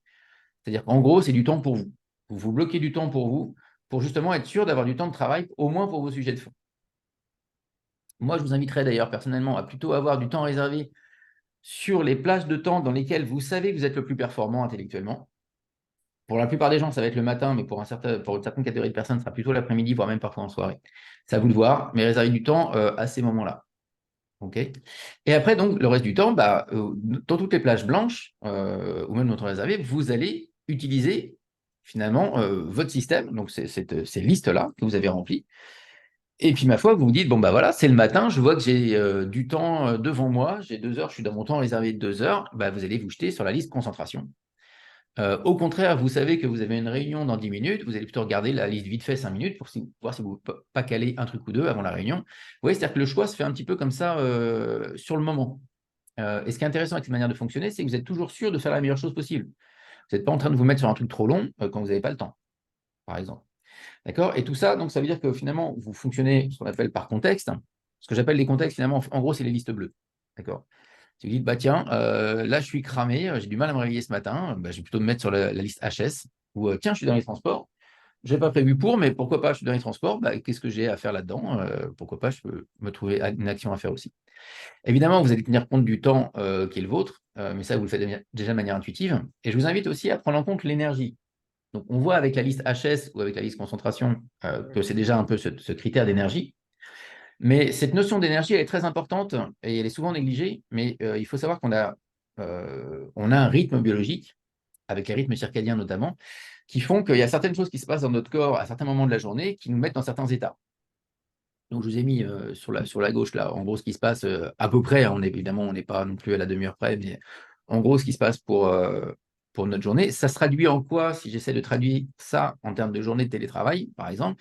de se dire, ça peut être intéressant de débuter la journée par une courte, et j'insiste sur le court, la réunion de synchro, pour surtout me trouver du temps déconnecté le matin et faire du travail de fond. Encore une fois, pour la plupart des gens, c'est ça. C'est le matin, pour quelqu'un qui a son rythme de réveil normal, c'est-à-dire qu'à son nombre d'heures normales de travail. Pour un Français, je rappelle, on est à 7h30, 8h, hein, c'est ce que les stats nous donnent, de temps de sommeil. La plupart des Français sont en dette de sommeil, mais ça, c'est dans le problème. Pour quelqu'un qui a son temps de travail, voilà, le matin va être plutôt en forme. Voilà. Et après le repas, de se réserver du temps connecté pour l'échange, pour la collaboration, pour les réunions, etc., plutôt l'après-midi. Quitte à retrouver une plage de temps de fond en fin d'après-midi. Là où un peu de concentration revient et un peu de capacité intellectuelle aussi. Oui, donc ça peut être une manière d'organiser sa journée aussi, de se dire, bah voilà, le matin, je suis en télétravail, si je ne sais pas trop quoi faire, bah, déjà j'ai mes listes, et puis je vais me dire, oh, du travail de fond, super, je suis plutôt en forme, je vais mettre là-dessus. Ou au contraire, j'ai du mal à me réveiller, bah, je vais aller choisir ma liste HS, ou je vois que j'ai 5 minutes. Enfin, vous voyez un peu comment la mécanique s'opère. C'est-à-dire que l'idée, on ne va plus être en train de se dire, tiens, je vais travailler sur le projet bidule, mais plutôt, on va se dire dans quelles circonstances je me trouve. C'est le matin, je suis fatigué, j'ai que 5 minutes, je vais aller direct sur ma liste vite fait. Oui. Ou au contraire, je suis en pleine forme, j'ai 2 heures devant moi et tout va bien, bah, je vais aller sur la liste concentration. Ou tiens, je suis un peu entre deux eaux où je vois que je vais passer des appels, par exemple, ou je vais écrire quelques emails parce que j'ai besoin de me vider certains trucs par rapport à ça. Mais vous voyez, le choix se fait plutôt en fonction des circonstances et pas en fonction des projets. Parce qu'encore une fois, vous allez gagner beaucoup de temps en faisant comme ça. Alors, on est d'accord qu'une prochaine action appartient évidemment à un projet et qu'en faisant cette prochaine action, on va forcément être amené à travailler sur le projet. Mais si je réponds à la question qui est mise là dans le chat, je ne vois pas combien. Alors, la question, c'est comment on est sûr de travailler sur l'urgent et l'important avec cette organisation. Alors, j'espère que je viens d'expliquer du coup, parce qu'en fait, ce qui va se passer, c'est que quand vous allez regarder vos listes, vous allez retenir évidemment, vous allez finalement avoir comme tout un tas de filtres qui vont vous filtrer vos prochaines actions. Et en lisant vos actions, suivant les circonstances dans lesquelles vous vous trouvez, vous êtes sûr de faire la meilleure chose possible, puisque c'est les choses qui sont en fonction de la circonstance dans laquelle vous êtes. Et ce choix étant réduit par rapport à l'immensité des choses que vous avez à faire, vous avez un choix qui est beaucoup plus réduit et donc beaucoup plus facile à faire aussi pour retrouver la vraie priorité. Maintenant, juste un petit truc que je donne sur l'urgent, moi je ne laisse personne me dire que quelque chose est urgent. Si quelqu'un me dit que c'est urgent, je ne quitte pas la personne tant qu'elle ne m'a pas donné un chiffre. Parce que urgent, ça ne veut rien dire. 3 personnes me donnent urgent, je me retrouve avec urgent, urgent, urgent, et je ne peux rien faire. D'accord? Urgent, c'est ce que vous disent les gens quand ils veulent que vous passiez ça en haut de votre priorité à vous. D'accord? Mais ça n'est pas forcément. D'abord, ça peut être urgent pour la personne et pas pour moi. Et pour moi, ça ne veut rien dire. Alors que si je ne lâche pas les gens tant qu'ils ne m'ont pas donné un chiffre, c'est-à-dire pour quand? Est-ce que c'est pour dans 5 minutes? Est-ce que c'est pour dans 2 heures? Est-ce que c'est pour demain? Eh ben, au lieu d'avoir urgent, urgent, urgent, j'ai 5 minutes, 2 heures demain et le truc est fait tout seul. D'accord? Donc, urgent, ça n'existe pas. Et d'ailleurs, il n'y a pas le mail urgent non plus. Hein. On n'envoie pas un mail au pompier pour leur dire qu'il y a le feu. Quoi. D'accord? Même si j'ai mis urgent dans le mail, ça ne marche pas. D'accord? Donc, je ne laisse jamais quelqu'un me dire c'est urgent s'il ne m'a pas donné une durée. S'il me dit que c'est urgent, il doit être capable de me donner une durée. C'est ça, sinon, il n'a pas à me dire que c'est urgent ou pas. Okay. Donc, je ne les lâche pas jamais là-dessus. Donc, ça règle le côté urgent. Et l'important, encore une fois, c'est que je reviens sur cette notion de filtre. Le fait d'avoir ces listes-là, vont vous obliger à tenir compte des circonstances qui sont les vôtres et de vous dire, OK, je peux être sur un truc hyper important, mais si je suis HS, est-ce que c'est vraiment la meilleure chose à faire? Parce que si je suis HS sur un truc important, ce qui va se passer, c'est que je vais mettre plus de temps à le faire moins bien. Donc, je vais perdre du temps par rapport à ce que j'aurais pu faire si j'avais été en forme, et je vais le faire moins bien. Ça veut dire qu'il va falloir que je repasse dessus et qu'éventuellement, j'aille corriger les erreurs. Donc, je suis perdant sur tous les tableaux. Okay, alors qu'à l'inverse, si je me dis, bah, tiens, je suis en pleine forme, je suis pleine balle en ce moment, bah, je vais me prendre concentration et je sais que je suis sur le meilleur truc à faire. Et dans la liste concentration, comme j'aurai beaucoup moins d'items, ça va être très facile de voir lequel est important par rapport aux autres. D'accord? Le résultat, et à chaque fois en formation, c'est assez bluffant ce moment-là de la formation, quand les gens sortent de ça avec toute leur liste, c'est immédiat. Je leur dis, est-ce que vous voyez, vous êtes dans telle situation, est-ce que vous voyez la chose à faire? C'est oui. Et je leur dis, OK, imaginez maintenant, même situation, vous n'avez que 10 minutes, est-ce que vous voyez la chose à faire? Et les gens voient immédiatement. Est-ce que c'est la même? C'est la même que si elle tenait dans les 10 minutes. Et sinon, ça change. Vous voyez? Et il n'y a aucun problème, parce que si j'ai juste que 10 minutes, même si un truc est important, s'il demande plus de 10 minutes, j'ai que 10 minutes, donc je ne peux pas le faire. Donc, ce n'est pas la peine que je me mette la rate au courbouillon. Donc, voilà comment ça fonctionne, en fait. Si je reviens sur ce rythme-là, qu'est-ce que j'avais encore à vous dire là-dessus? Pas grand-chose. Ah oui, si, j'ai oublié un truc sur les listes là. Les listes à voir avec, je l'ai passé parce que je me suis dit que voilà. La liste à voir avec, en fait, c'est une liste qui est très pratique. Ça vous permet d'avoir des listes par personne si jamais vous avez des gens avec qui vous avez beaucoup d'interactions. que ce soit des N-1 ou des N+1 d'ailleurs, ou n'importe qui avec qui vous avez beaucoup d'interactions. Ça vous permet de mettre le nom de la personne. Et puis, dans les notes de la tâche, vous allez mettre tous les points que vous voulez voir. Et vous faites un petit en attente d'eux pour faire tous les suivis que vous voulez voir avec cette personne particulièrement. Vous voyez ? Donc, on est d'accord que c'est en attente là, vous n'allez pas les retrouver dans la ligne jaune, dans la liste jaune, pardon. Ils sont uniquement pour les personnes, parce qu'ils ne concernent que cette personne-là. Ça, c'est des trucs qui sont très, très pratiques si vous managez du monde ou si vous êtes manager vous-même, c'est super pratique. Moi, je sais que dans les deux cas, ça m'a servi. Quand j'avais des boss, je me faisais une liste N+1 et j'avais tous les points à voir avec lui, tous les trucs dont j'étais en attente, etc. Et à chaque fois que je le voyais, boum, et lui, il avait fait la même chose pour moi. C'était vraiment hyper confortable. Voilà ce que je voulais vous dire là-dessus. Donc, en termes d'exécution, quand vient le moment de choisir quoi faire, je vous ai déjà expliqué finalement en long et en large, mais je vous invite aussi à mettre en place donc, des routines, notamment hyper importantes en télétravail. Souvent, les gens, sans s'en apercevoir, ont déjà des routines au boulot. Ils arrivent au boulot, ils vont chercher un verre d'eau, ils vont chercher un café, ils vont faire un truc comme ça fait partie de la routine. D'accord ? Le cerveau a décidé que, pouf. Moi, je vous invite, comme routine, en tout cas, à regarder premier truc le matin, non pas les emails, évidemment, mais votre calendrier. Pour la raison que j'ai dit tout à l'heure, votre calendrier, c'est le dur de la journée. Donc, quand vous avez regardé le calendrier, tout ce qui va suivre ensuite devra aller là-dedans. Et ensuite, d'aller regarder vos listes et de vous mettre à travailler. Okay, et de faire en troisième un vidage d'inbox. Et sauf si vous êtes fonction support, donc si vous êtes fonction support, il faudra regarder les inbox en premier, parce que les emails font partie de votre job, c'est ce qu'il faut regarder en premier. Mais si vous n'avez pas de fonction support, vous pouvez très bien attendre 11 heures de relever vos emails et de les traduire en prochaines actions que vous irez mettre sur les bonnes listes. Okay. La plupart du temps, la plupart des gens peuvent faire ça. Petit bémol, si vous managez du monde, ça peut être intéressant de faire un petit passage rapide dans les emails le matin, au cas où, pour que les gens ne soient pas bloqués le temps que vous émergiez à 11 heures. Quoi. Et de même qu'on a une routine du matin, se faire une routine du soir. Là aussi, on va commencer par vider les emails qu'on a reçus depuis 11 heures le matin, où on a fait ça la fois d'avant. On va regarder on va regarder le calendrier du lendemain pour voir ce qu'il faut préparer. Et un petit point 3, de célébrer les choses faites. Ça peut être aussi simple que d'aller regarder dans les listes que vous avez faites dans la journée. Juste pour vous dire que vous n'avez pas, non pas que vous n'avez pas rien fait, mais faire un petit récap de ce à quoi vous avez passé votre temps et vous dire, OK, il s'est quand même passé tout ça. OK.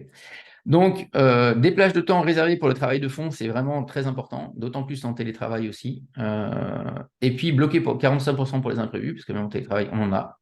Si vous avez plusieurs jours de télétravail, ça peut être intéressant des fois de faire certaines choses certains jours. J'ai pas mal, ça c'est beaucoup pour les indépendants aussi, mais pas forcément que. Je sais que j'ai beaucoup de patrons de TPE, PME, ils vont faire tout leur commercial que les mardis, les jeudis, par exemple.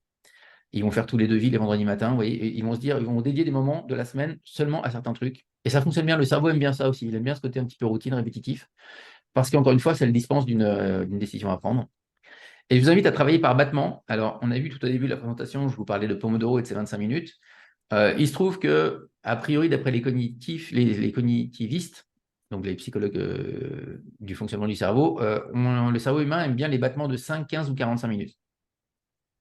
C'est-à-dire qu'en gros, vous dites, bon, ok, je bosse 5 minutes, puis après je fais autre chose, ou je fais une pause de 5 minutes et après je fais autre chose, ou alors je travaille 15 minutes ou je travaille 45 minutes. C'est à peu près les pas de temps, les durées qui fonctionnent bien pour rester concentré. Personne ne peut être concentré au-delà de 45 minutes. Ça n'existe pas. Et la plupart du temps, notre cerveau se balade pas mal déjà, ne serait-ce qu'au bout de 5 minutes. Donc, c'est un peu tenir compte aussi de cette réalité-là. Ça ne sert à rien d'essayer de se forcer d'être sur un sujet. De même que ça ne sert à rien non plus de se sortir d'un sujet. Vous voyez, parce que je vous disais 25 minutes, 5 minutes, ça ne sert à rien de se forcer à sortir d'un sujet si on est bien concentré dedans. Mais au-delà de 45 minutes, ça peut être bien quand même de sortir du truc parce qu'encore une fois, vous avez besoin de vous aérer l'esprit pour être de nouveau concentré les 45 minutes suivantes. Voilà. Un autre point que je voulais faire pour le télétravail notamment, donc ça devrait résoudre tous les problèmes de charge mentale en télétravail. Il y a aussi le côté des canaux de communication. Les canaux de communication, c'est se rendre compte que certains canaux sont bons pour certains types de messages. Et donc là, moi, je vous ai mis un tableau qui est un tableau généraliste, mais l'idée, c'est de se dire, pourquoi pas d'ailleurs en équipe ou entre nous, est-ce qu'on ne pourrait pas se faire une petite charte de la communication et de se dire qu'en gros, tout ce qui arrive par email peut attendre 4 heures, voire 24 heures. D'accord ? Et que si on a un truc à se dire, pourquoi pas le faire par téléphone des fois, ou en face à face, etc. Et cette idée finalement de se dire quel genre de message on s'envoie par quel canal. Ça va vous faire gagner beaucoup de temps et vous épargner aussi beaucoup d'emails inutiles, notamment. D'accord. Et on voit que, d'ailleurs, il y a pas mal d'entreprises qui, à une époque, se disaient ouais, on a éliminé les emails, c'est trop bien, on n'a plus d'emails entre nous, mais ils n'ont pas moins de messages. Le message passe par un autre endroit, il va passer par le chat, il va passer par le réseau social. C'est-à-dire que les gens communiquent toujours. Vous avez moins de mails, peut-être, ça prend moins ce médium-là, ça prend un autre médium. parfois, c'est plus adapté, parfois, ça l'est moins. Donc, en résumé, pour la communication, c'est dire que les différents canaux, les réunions, c'est pour tout ce qui est en face à face, des choses qu'on a partagées à plusieurs personnes de manière active. Si j'ai un truc important, urgent ou compliqué à expliquer, vraiment, il vaut mieux prendre le téléphone, d'accord, ou voir la personne en face à face. Les canaux de communication, pour aller vite, on peut avoir du SMS, du WhatsApp, ce genre de trucs.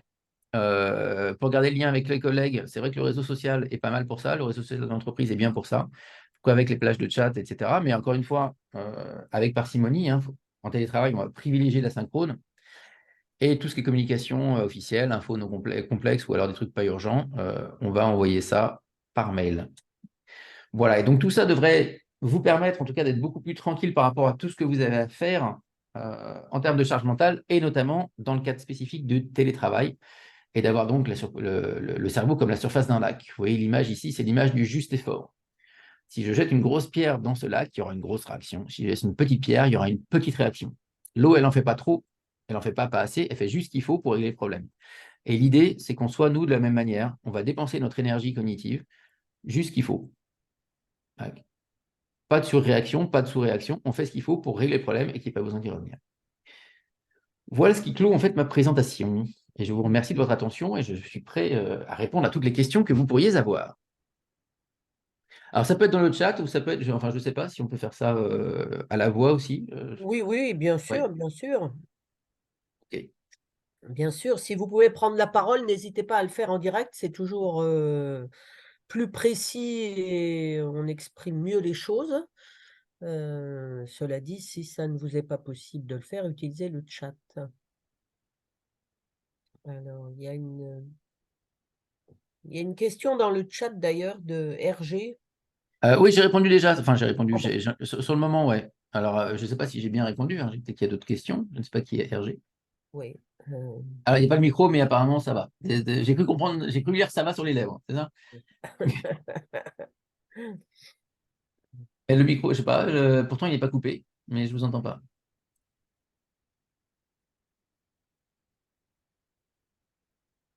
Alors, n'hésitez pas hein, Je sais que j'ai été rapide et qu'en plus, j'ai un si débit vous aussi. voulez préciser un certain nombre de points sur lesquels peut-être effectivement Romain a été un peu rapide. Est-ce que vous m'entendez là? Oui, c'est Oui, bon. Ok. Bonjour, merci pour la présentation, merci. dans laquelle je retrouve beaucoup de choses que je fais moi-même et j'étais justement en train de regarder si... je suis RH en entreprise, donc j'étais en train de regarder si... Enfin, l'idée pour moi, D'accord. c'était de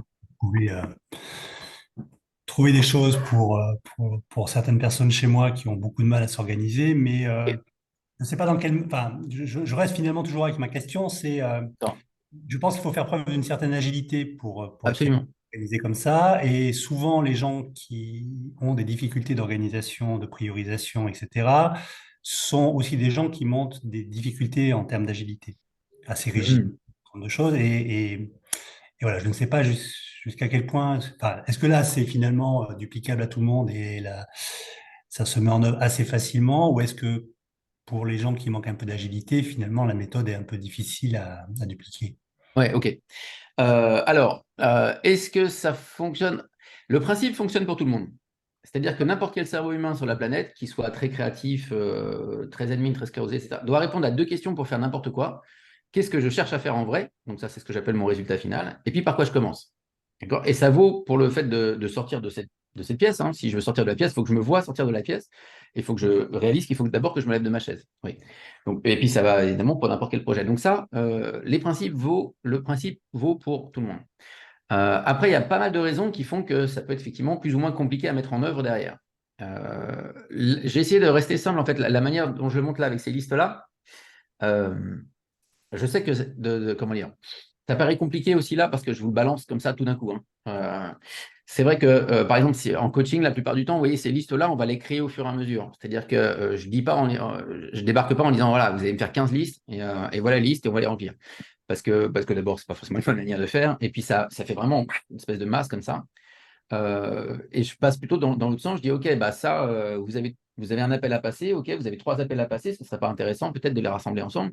Ouais, et comme ça, les personnes se font des listes qui correspondent réellement à leur environnement.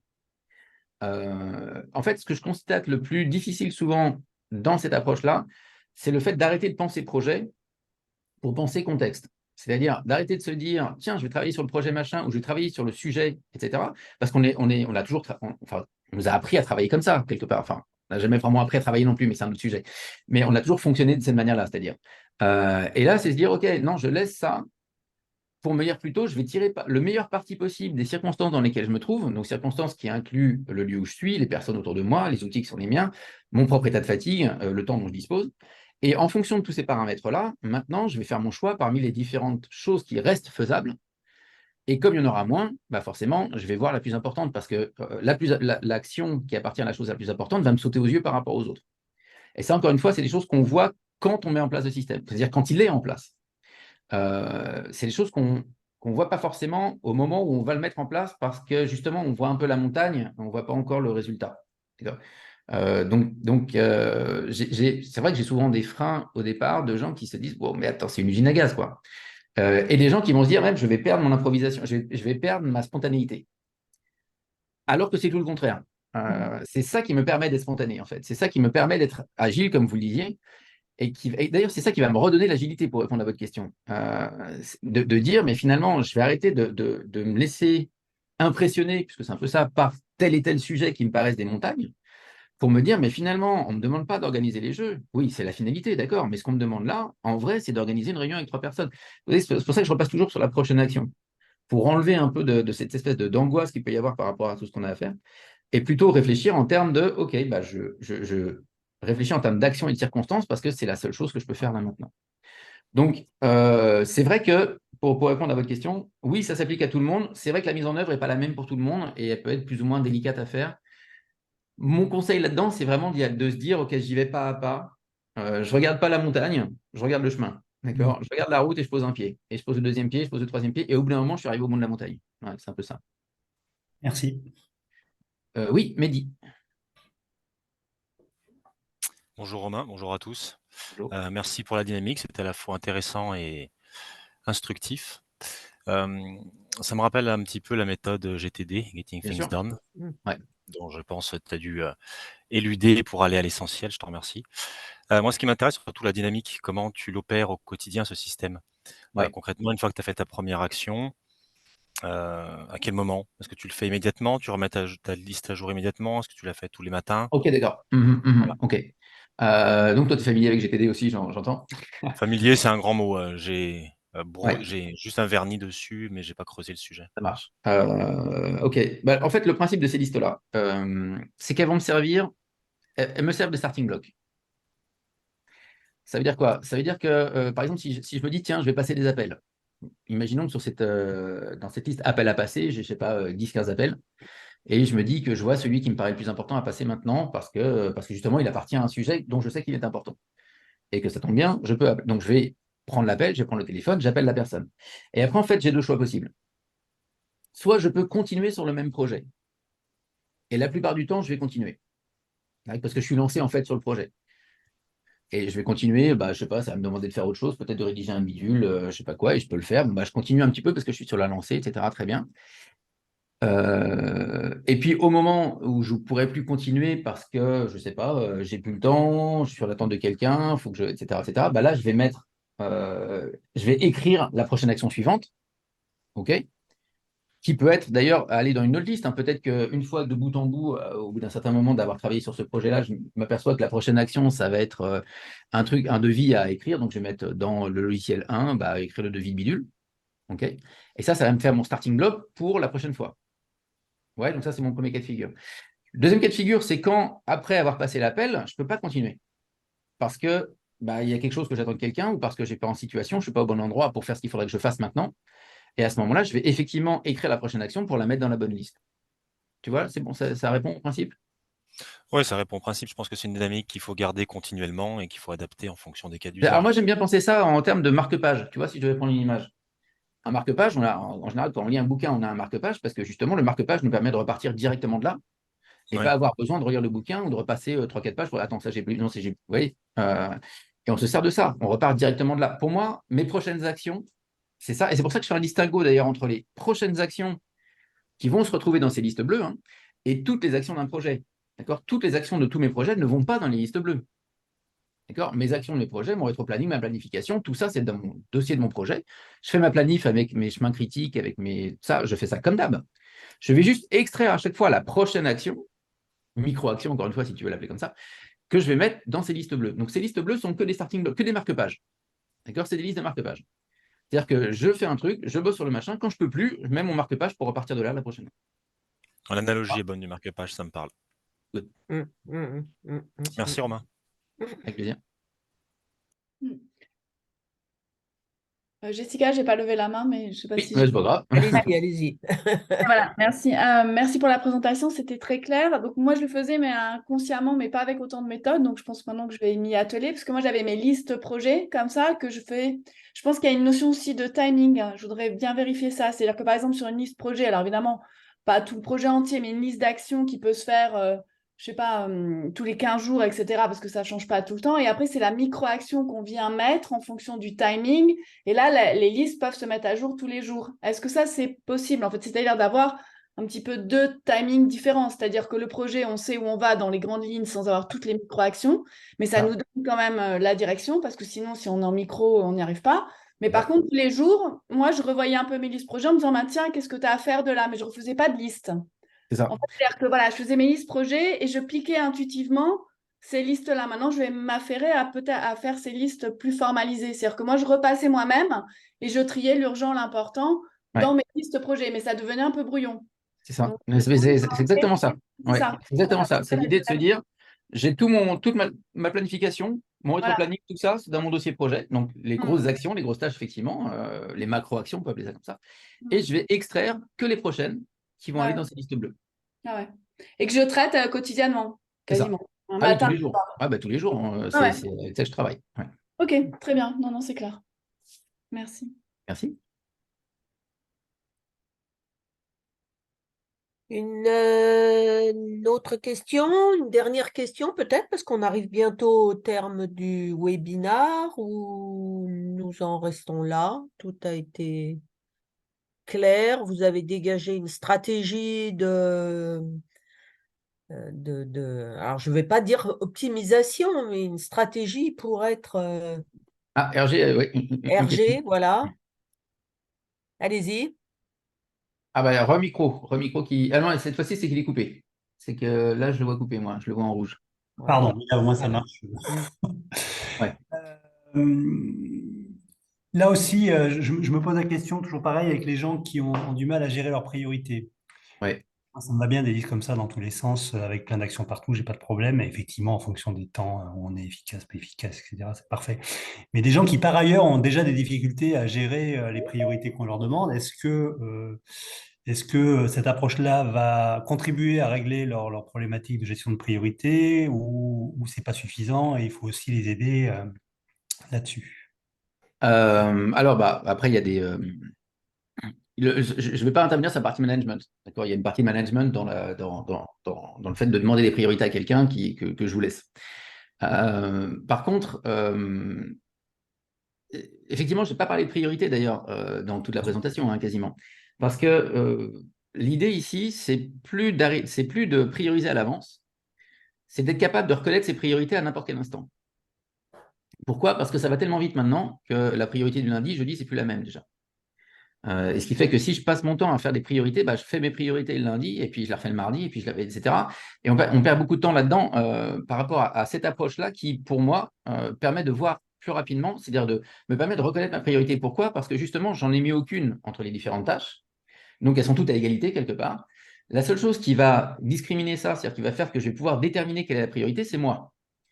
Et pourquoi c'est intéressant de fonctionner avec cette approche de marque-page ou de starting block, c'est qu'à chaque fois que je lis un starting block, je vois à quel projet ça appartient. Comme je les ai scindés, j'ai moins de choix à faire, puisque suivant les circonstances, je vais regarder que certaines listes. Et c'est moi qui contiens à l'instant T toute l'information dont je dispose. Vous voyez, c'est-à-dire que là, je pourrais vous dire, je pourrais sortir mes listes et vous dire, bah, il va être 14h, 14h10, ce qui va être le plus important pour moi, vu les circonstances dans lesquelles je me trouve, ça va être celle-là. Et je peux très bien recevoir un appel qui va tout changer. D'accord? Et du coup, je n'ai pas besoin de refaire ma priorité derrière. Ça réévalue tout chez moi parce que c'est de l'information qui est consciente quelque part. Et donc, du coup, je vais relire mes listes et dire, ah bah non, mais du coup, c'est cette priorité-là qui change. Oui. Donc l'idée, c'est de se dire, OK, je ne vais plus fixer mes priorités à l'avance, je vais les connaître. Et par contre, je vais pouvoir les reconnaître dans mes listes. Et c'est plus facile parce que, encore une fois, le choix est réduit par rapport à tout ce qui pourrait être, tout ce qui pourrait être fait. Et aussi parce que la plupart du temps, les gens ne font pas des listes aussi précises que ça, hein. C'est plutôt des listes, comme je vous montrais au début du truc assez vagues, qui sont en fait des mots-clés. Et donc, quand on voit le mot-clé, on voit toute la masse de choses qu'il y a à faire derrière. Et quand on vous dit que ce machin-là est prioritaire par rapport à l'autre, etc., vous voyez deux masses l'une à côté de l'autre. Aucune des deux ferait vraiment envie parce que le cerveau sait qu'il va falloir qu'il réfléchisse à chacune d'elles, etc. Et c'est plutôt des repoussoirs qu'autre chose. Voilà. Là, l'idée, c'est de se dire déjà, j'enlève le repoussoir en mettant que la prochaine action qui, quelque part, ne devrait pas me demander de motivation, plus que ça. D'accord, ne devrait pas me demander plus d'efforts, en tout cas intellectuel, pour comprendre ce qu'il faut faire, puisque c'est marqué dedans. Et du coup, ça devient plus facile de trouver la priorité. Mais c'est vrai que enfin, souvent, je reviens aussi sur le côté créatif. Beaucoup de gens me disaient, ouais, c'est des trucs on perd la créativité, tout est organisé, etc. Mais encore une fois, pour moi, c'est tout le contraire. C'est justement ça, par la faculté que ça me permet de changer ma priorité à tout l'instant, parce que je la reconnais, parce que les choses changent, parce que la vie bouge, me permet d'être super agile et d'improviser tout le temps. Moi, il y a 30 ans, j'étais musicien. Voilà, pour moi, l'improvisation est très importante. Quelque part, c'est un peu comme si chacune de ces prochaines actions est une note que je pourrais jouer, en fonction de ce qui va se passer. Voilà, donc c'est des réponses un peu longues, mais Non, mais c'est très clair, merci. Non, mais c'est un joli mot pour la fin, Romain. Ah, ok. Voilà. On est arrivé au terme du webinaire, donc merci à vous d'avoir été attentionnés, concentrés, hein, pour écouter les conseils de Romain. Le webinaire a été enregistré, hein, donc vous recevrez par Nathalie et votre association respective pour ceux qui viennent d'autres écoles que les mines. Voilà, et puis bah, écoutez, moi il me reste à vous souhaiter une bonne après-midi et puis bah, commencer à appliquer le plus rapidement possible tant que les choses sont fraîches dans votre tête. Ça marche. Voilà, merci Merci beaucoup beaucoup à vous. Romain, merci à tous et puis bah, à bientôt pour d'autres